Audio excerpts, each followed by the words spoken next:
On June 14th, Bellator 222 is coming to the Garden. Heather Hardy will be facing Taylor Turner, and you just see how she's walking into the ring right there. She is ready, focused, and we are fortunate to be able to have a legend, in my opinion, because you do it in multiple sports. Heather Hardy in studio with us. Cam back with Fernando. And Heather Hardy, thanks for joining us today. Oh, thanks for having me, guys. Definitely, definitely. So you got a big fight coming up, as I mentioned, on June 14th at the Garden. But this will be your first MMA action in 16 months. So when I say that, I see you like smiling now. But what's that transition been like for you getting back into shape when it comes to MMA fighting and getting into the style? It's so hard. There are so many things different. People think that just because I've been active in boxing that it's the same thing, but it's like we do 5-minute rounds in MMA. There's kicking, there's wrestling, distance, timing. Everything is a big adjustment. So this has been like a 9-week fight camp that I am so excited to get back in there now.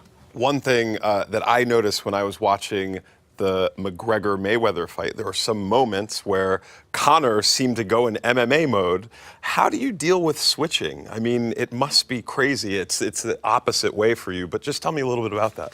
It's really challenging, but like my coach is a Shihan. He's a 6-degree black belt, and he always taught me, like, if I tell you to go in the ring and only throw your jab and don't throw anything else, you listen to your coach. So I would never make the mistake of going in and maybe throwing a kick or, you know, you're going to take down one of my boxing sparring partners because, you know, it's like work and you're disciplined and you do what the coach asks you to do. Yeah. You talked about you having a 9-week camp in preparation for the fight that's coming up on June 14th. So what's that prep and transition like more in terms of, you know, how you treat your body or the sessions that you're having and what you're learning different days in preparation for MMA versus boxing? Sure. Like I tell all my boxing family, like, you guys don't know how hard this is. This is so much harder than boxing because you're doing like 5 different sports. So I'm traveling to different gyms and having to get wrestling sessions in, jiu-jitsu sessions in, kickboxing, Muay Thai sessions in, and then stay on top of my boxing session. So it's just like spanning it out through the day, and it's hard. And these are power punches that you're throwing on that video right there. So, I mean, I want to just go a little bit further back. Your first fight, like, how does one become a fighter? We've seen all of these documentaries about how it started. Maybe you grow up near a gym, your dad's a boxer, something like that. Your first fight, is it not even a professional one? How do you become you? Well, when I was 28, I didn't start boxing until I was 28 years old. I was going through a divorce and living with my kid sister and both of our kids, working all these jobs, and my sister brought me a gift certificate to go to a karate school, and she was like, I'm tired of looking at your face. You have to do something other than work. And they asked me within like 3 weeks of training if I wanted to have a fight.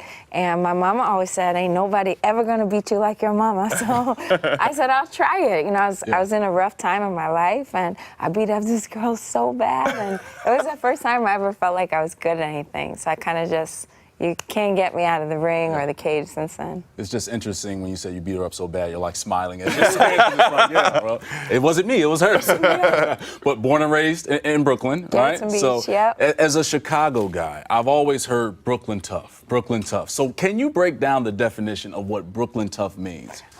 Sure. Well, it's like I just said, my mom said, ain't nobody gonna hit you like your mama. We get that from generation to generation. My mom always wanted to make sure that when you're out on the streets or you're at work or you're at school, you stay true to yourself and don't let anybody shake you off your game. Yeah. Back in the Garden, June 14th. I know you love performing at the Garden. So for you, what is it about that building that just sets it apart from so many others? Well, that's where Billy Joel plays his piano. Right, because you're a big Billy Joel fan. Yeah. You know, like that's one thing that I can say of all my career, to watch my dad tell his friends that my daughter's going to be at the Garden. You know, that's the best part for me, when you see that you made your parents proud.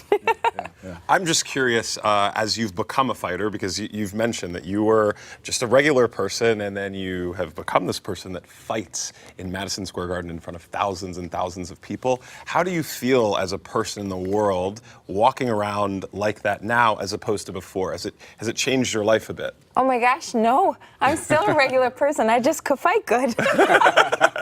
It still like blows my mind sometimes when I see myself on TV, or like I'll get calls from the girls that I used to grow up with, and they'll say, Heather, can you send my daughter an autographed picture, please? You know, I forget sometimes, like, oh, probably because I still work a full-time job and everything, so.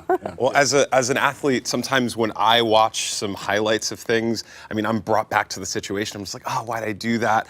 Sometimes I sweat. What is it like for a fighter to watch highlights of them fighting? It's so fun because it's like anything probably that you would do in your whole life. Like you can remember little tiny pieces like being there. So when you like see a picture of something, you go, oh, I remember that. Yeah. And the feeling comes back. And so I watch these highlights and remember being in the ring, remember the exchange that I have, because it's so intimate when you're fighting someone like right in their face. And it's almost like reliving it.